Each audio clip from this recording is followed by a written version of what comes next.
Next pair of funny cars in the starting line right now, the DHL car now. You can see the pink flanks there for the DHL GR Supra. Sealmaster colors, of course, as well for JR Todd. And over on the right side, Chad Green. That's another Texas car, the Bond Coat, Boxo Tools car for Summit Racing Equipment. And Chad has become, well, every hardcore race fan's favorite spoiler, I think, this year. That is not a guy that you want to mess with on Sunday. Chad has sent a lot of the countdown contenders home throughout the course of the year. The only thing he hadn't done is bust one into the winner's circle, and he ain't been far from that.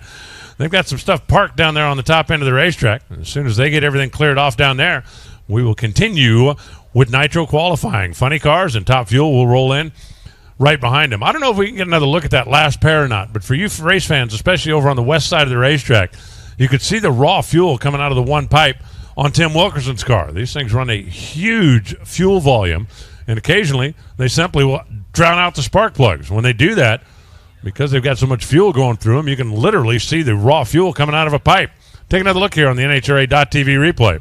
Watch on the left side of the screen and the right side of the car. Right there, cylinder out. He's down over 1,200 horsepower.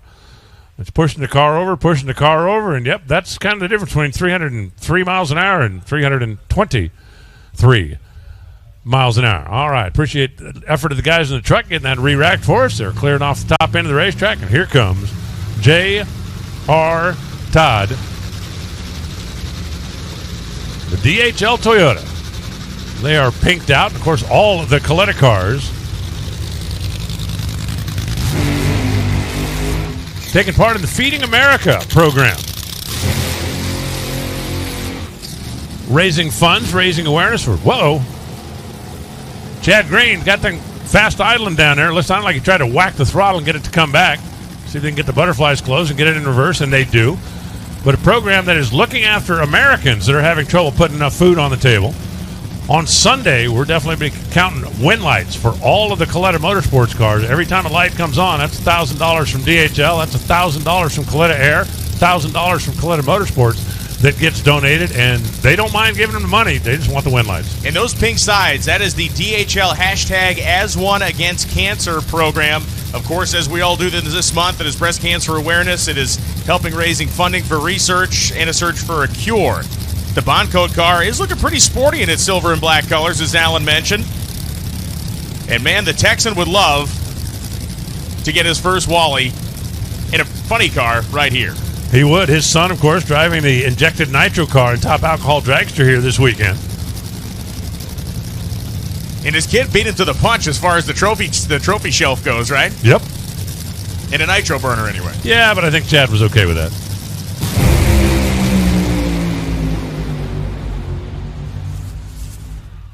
.392, 328, Chad Green. But look at JR's numbers. 393 at 295 miles an hour. JR's car was running better than that. The DHL Gazoo Toyota shut off a little bit before the finish line, dropped about 25 or 30 mile an hour, and at least 4 or 5 600ths of a second, I would think. I agree. I think if we look at the early incremental numbers in that run, told me before the cylinders lost fire that it was heading, at least trying to head for that high 380s. And for Chad Green, what a nice setup run, just like for Blake Alexander, a nice setup run for the evening. That is a car that has run multiple times in the high 80s, and the table will be set for them to try to pull it off again tonight. The one hidden factor in John Force's 388 that we saw out of this session, it is going to cause, in a good way, these premier cars that want that pole spot to really press tonight, and that should make for some great fun. Yeah, you're exactly right about that. And John has earned himself a spot a little bit further back in the pack because the run order tonight is based on performance this afternoon. If John were to stay number one, he would earn the right to be the last pair of funny cars down the racetrack. And as the track continues to cool off, it should get better and better and better.